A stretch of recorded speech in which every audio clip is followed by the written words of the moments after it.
Hello, everyone. Today we are joined by none other than visionary filmmaker Christopher Nolan. Chris, thank you for being here. Thank you so much for having me here. It's a great honor to be in your show. So I'm ready. Great. I have a couple questions for you. So, what inspired you to make the Dark Knight trilogy? At the first place, Warner Brothers company came to me and offered me the opportunity for me to make Batman movies, Batman trilogy.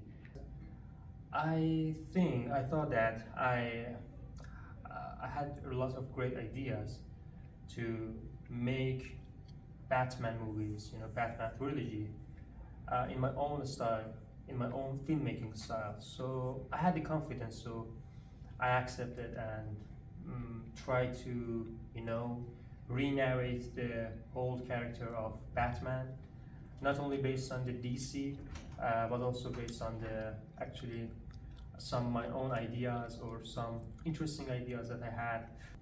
Great, and we all loved it. All right, next.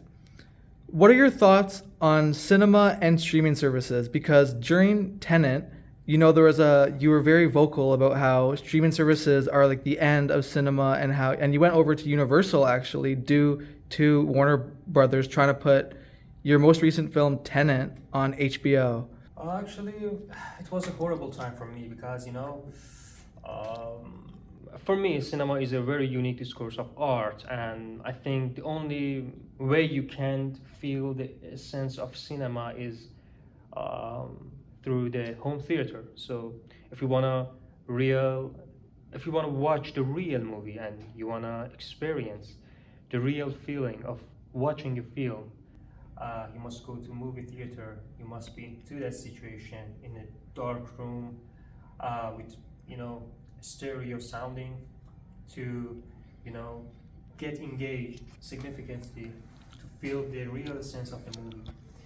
So this is the reason that I was against the HBO or Warner Brothers, actually Warner Brothers, uh, you know, agenda at that time that uh, they were gonna to release my my my Tenet actually uh, through HBO Max. So I was standing against them.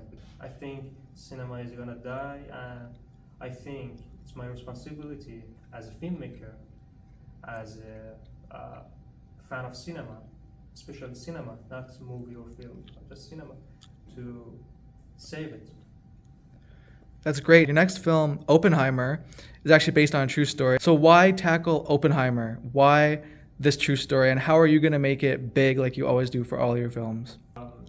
Yeah, it's a long time that Oppenheimer's character has been a really interesting character for me. He's a really very interesting character, and I went through some journeys, essay, and some bios, Oppenheimer's bios, and to get know more about him.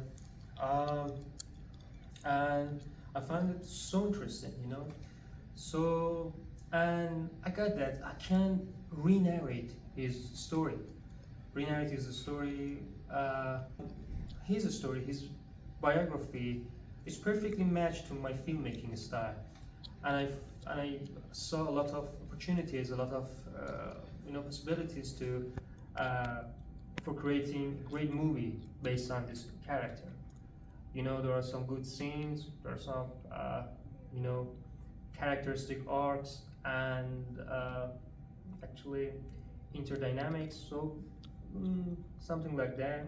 And I try to challenge myself a little bit because Oppenheimer project is a kind of trigger for me.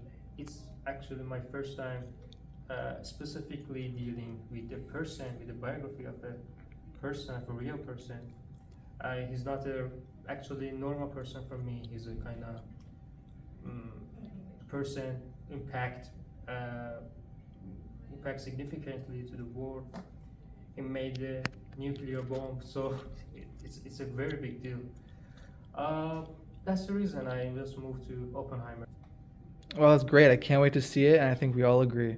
Thank you so much for being here, and We all love your work and continue to make great films. Thank you so much. Thank you so much for having me here, and yeah, bye.